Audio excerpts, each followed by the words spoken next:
want to talk about Somi. Hi, if you didn't know, I love Somi, and I think her career has had an interesting trajectory. I think a lot of people expected big things from her when she was on 16 and then produced, and then she was the center of I.O.I.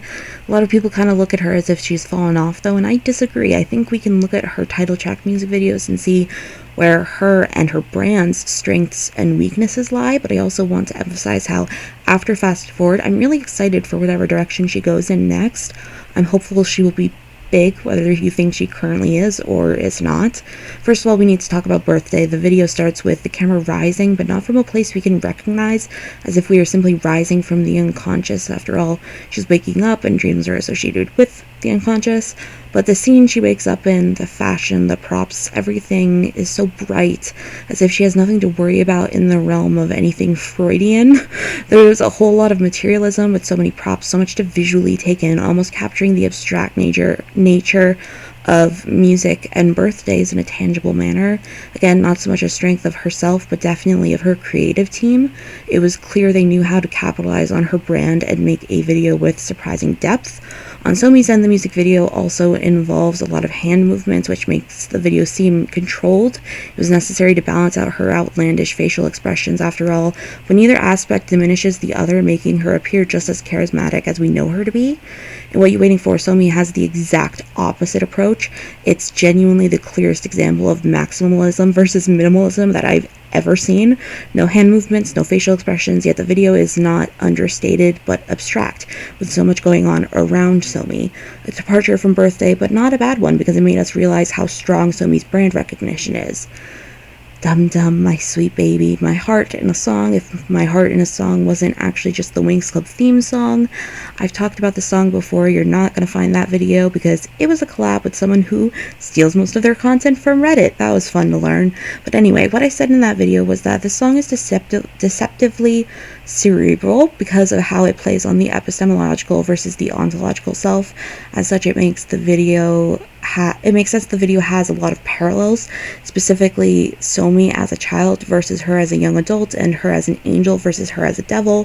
They play up her innocence to disguise the manipulator, even having the angel perform on stage while Somi is dressed in all red while performing among the people, and Somi is obviously the perfect idol to pull this off, a master of charisma.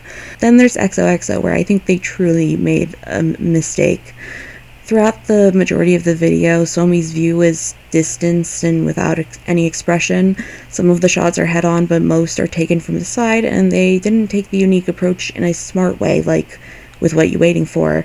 In my opinion, they forgot the value of Somi and simply chose to not use her as the main player, instead focusing too hard on making it visually intricate and potentially setting up for a future comeback that we still have yet to see.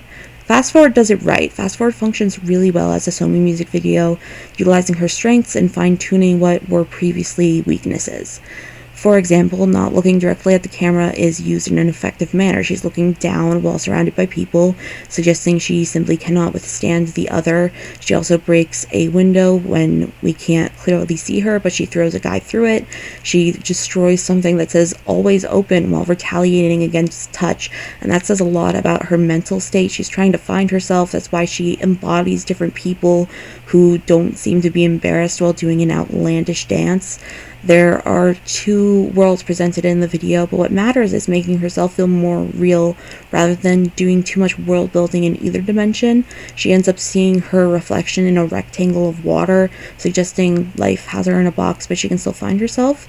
There are two bikes in the different worlds, and she seems complacent, initially not riding either. And when she does start to ride, it doesn't move, but the act of caring for herself and in the realistic present speaks to how she makes progress regarding her character. In the end, we see that this is just a video on a TV, a product Somi can hold and take away, and it takes me back to her roots with Birthday's initial materialism. All this is to say, I just really like Somi and want people to talk about her more often, so maybe she can come back more often. I like Yes They're Hot, but I love it because of the girl I can somewhat relate to, not because I care too much about foreign entertainers or people crying eating spicy food.